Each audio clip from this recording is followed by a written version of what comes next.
Welcome back everybody, today we're looking at the Backfire S2. Let's take a look at the unboxing first. Once you remove the little foam sheet, you can see your board. Once you pull it out, you have a little box of accessories underneath it, as seen right there. It's a pretty amazing looking board just out of the box, even when you haven't removed the wrapper.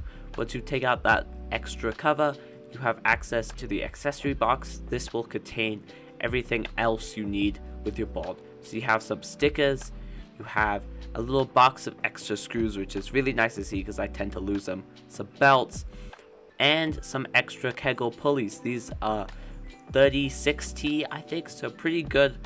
And you also have those extra ABEC clone pulleys on your board. So we have the nice, amazing Halo remote. This has to be one of the nicest feeling remotes I've ever had my chance to use.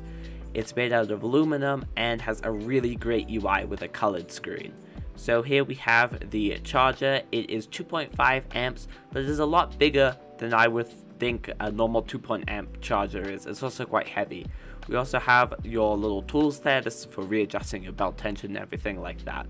And a little cable for the remote. And right under there, we have an extra charger. I don't know why Backfire includes it, but I've seen it with a couple other boards. But it's a pretty nice thing to have just in case you accidentally burn out your charger. So this board has blown me away. It has surpassed all of my expectations for a $800 and a little bit board. It is absolutely mind-blowing. You have a 14S battery, which is something you're only seeing on a couple really high-end boards.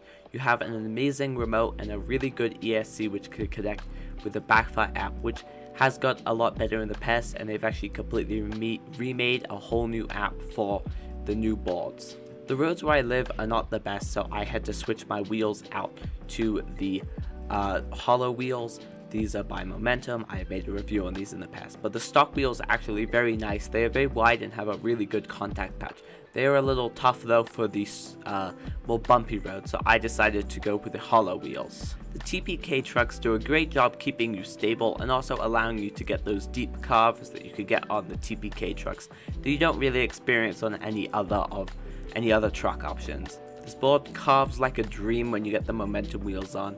The trucks paired with the amazing grip creates this really nice feeling. You're also pretty high up, so you always feel really safe and you're not worried about hitting the ground.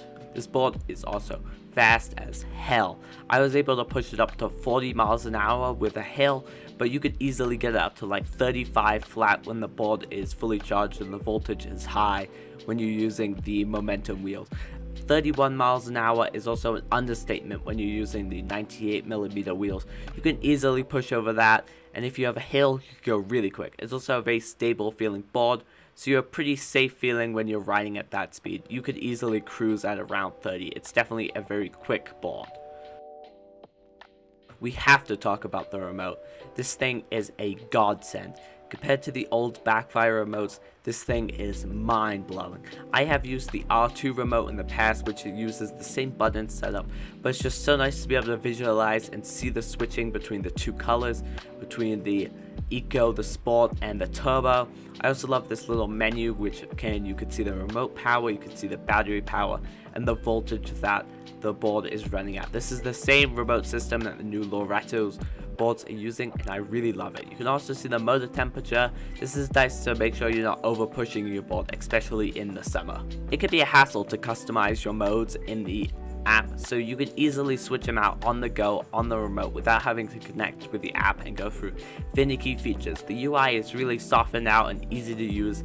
You also could do your updates and your repairing just from the remote, no need to use a phone. The back of the remote is polymer. This is to stop signal from being blocked, like to be expected if you used aluminum for the entire body. The range on this board is very surprising, especially for the price range. If you take it slow and you have a little slower cruise, you can easily get 20 to 25 miles, especially if you're using the smaller wheels. You can burn through the battery very quickly because of the 14S system, so if you are gunning it, expect to get around 10 miles on a charge. This is because 14S can burn through battery a lot quicker than what 12S or 10S can do. Having the 14S battery also means you have a lot better acceleration and braking. That paired with the 5284 motors means you have a ton of torque and you have a ton of braking power, which is something I really love to see in these boards. I also love the side RGB that you have. It really blends in nicely with the board and doesn't look tacky at all. The purple color really gives the board its own accent, its own kind of theme that you have while riding it. If you pair it up with some purple wheels, you can have a really cool and really aesthetic looking board. The only thing that I don't love about this board is it's pretty high up. That's because it has some really big motors, and when you're having the motors under the deck, it makes it so you have to be pretty high up off the ground so you don't scratch the deck or the motors. But this is very needed, because if it was lower, the battery and ESC case would touch the ground, since they are very large, since it is using a very large battery and ESC. The hill climbing ability is very good on this board. I was easily able to climb up this hill at around 20 miles an hour, but you do have to sometimes rest the board, because it's common knowledge with backfire boards that they can get a little hot when being overstressed. So I would go a little bit slower up hills and just take it a little slow, maybe give the board a little rest so you don't damage the motors or the ESC. You could easily say this is the best board in the mid-range price tag. Its specs are out of the game compared to other mid-range boards, and the quality is amazing. This is easily going to be the replacement for the Zealot S. That being said, the Zealot S is still a great board, and especially with the price cuts, I would still recommend that board to anybody who wants a slightly slower experience.